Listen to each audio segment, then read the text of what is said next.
Two people are about to make the exact same non-decision.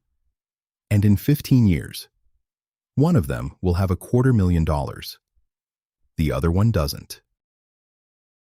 Neither of them will remember making it. Two envelopes, two front doors, 3 states apart.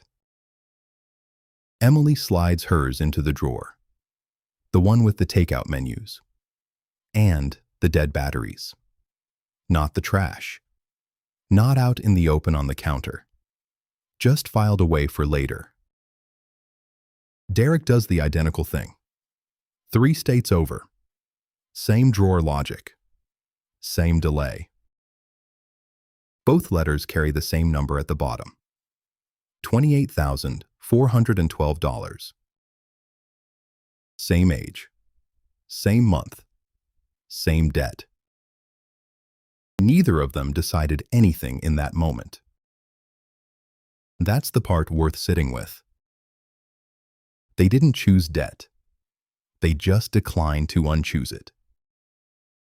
And that single non-decision is about to become the entire story. I'm Jack. And here's the thing nobody tells you about debt. The balance was never really the problem. The problem is what happens in your head the 4th time you see that number and feel nothing. Derek's version of that moment repeats. Not dramatically. Nothing dramatic ever happens to Derek's debt. He makes the minimum payment, the way you top off a car, with just enough gas to get through the week. 6 months later, a used car needs a transmission, so there's a small loan for that. A year after that, a friend's wedding, a flight, a suit he didn't own, small charges, folded into the same card. He already wasn't paying off. None of these feel like debt decisions to Derek. They feel like life happening to him. Nobody designed this to trap Derek. It just happens to work exactly like a trap. Each new balance is small enough to wave through, so no single moment ever feels like the moment. And here's the quieter trap inside that one. Derek's balance isn't exploding upward.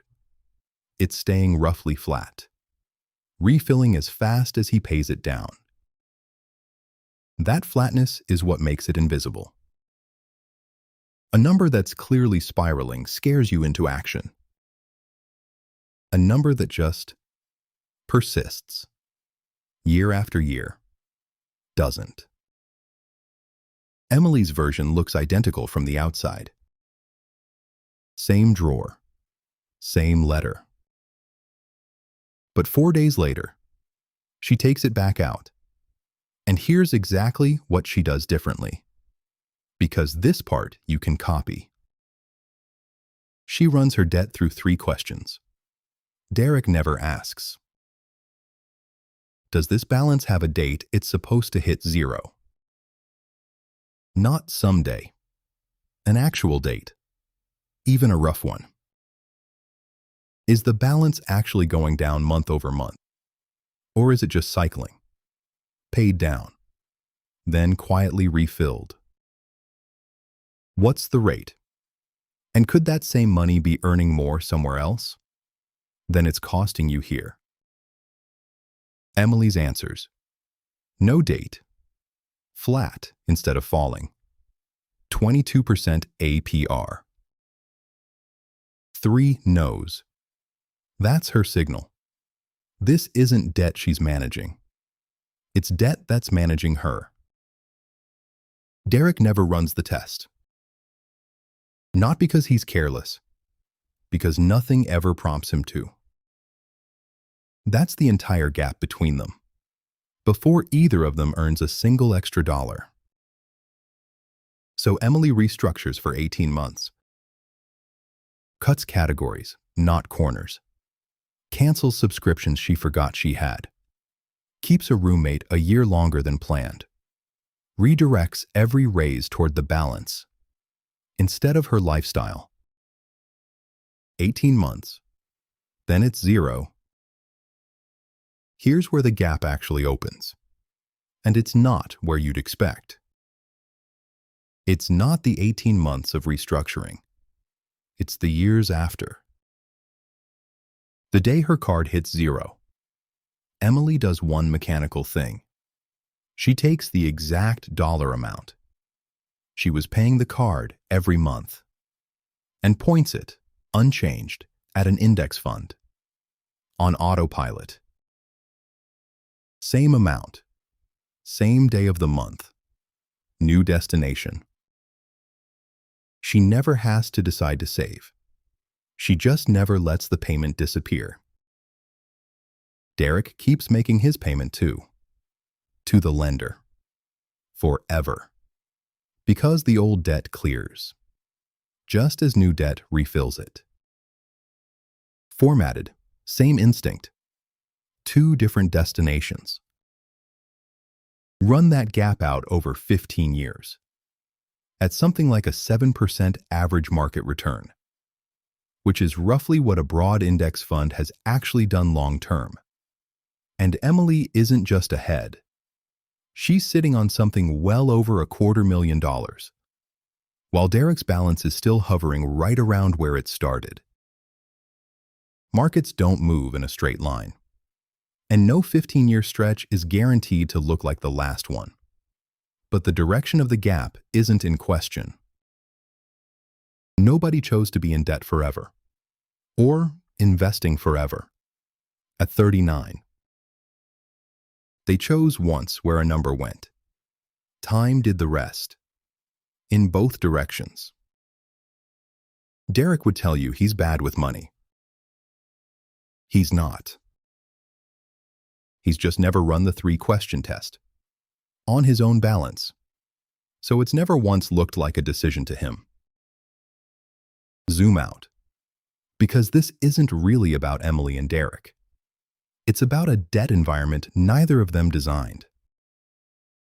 Total U.S. household debt sits at a record $18.79 trillion right now, according to the New York Fed's own household debt and credit report, up nearly a third since before the pandemic. That's not 50 million individual moments of recklessness. That's the drawer. At national scale.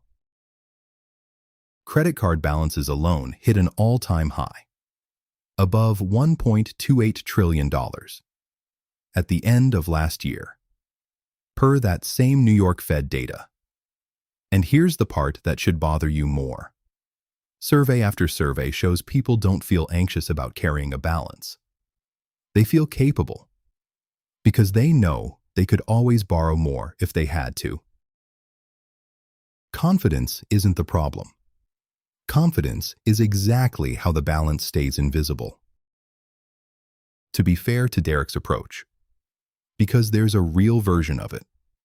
Sometimes carrying a balance is genuinely rational. Cheap structured debt with a clear end date isn't the enemy here. Plenty of financial planners will tell you. A low enough interest rate doesn't need to be your first priority. Overbuilding an investing habit. That's actually the 3-question test working correctly. A real end date. A real payoff track. A rate low enough that the math doesn't punish you for waiting. But be careful with the just defer it instinct specifically. Deferring federal student loans can quietly let interest keep accruing and capitalizing onto the balance, unless the loan is subsidized. So paused isn't always the same as not growing. The problem was never debt. The problem was Derek forgetting his debt had a shape at all.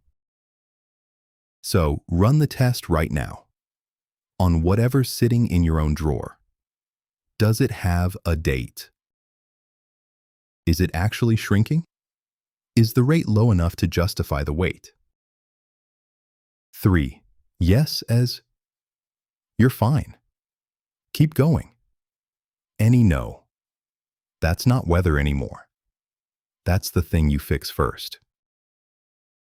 And if it's a no, open your statements tonight. Rank every balance by rate. Attack the worst one. And pick the exact day it hits zero. Because that's the day you start paying yourself. The same amount you were paying the lender. Because somewhere right now, there's a version of you standing at a drawer, holding a letter, about to decide nothing. Take it back out. Open it. Run the test. That's the whole video. If you just ran the test and got a no, tell me in the comments which question caught you. The date, the trend, or the rate. That's the most useful thing you can share, because it tells me exactly what to make the next video about. And if you want to see Emily's 18-month version, week by week, that's next. This video is for educational and informational purposes only, and does not constitute financial, investment, or legal advice. Emily and Derek are illustrative composites, not real individuals. Everyone's financial situation is different. Talk to a licensed financial advisor or credit counselor before making decisions about your own debt.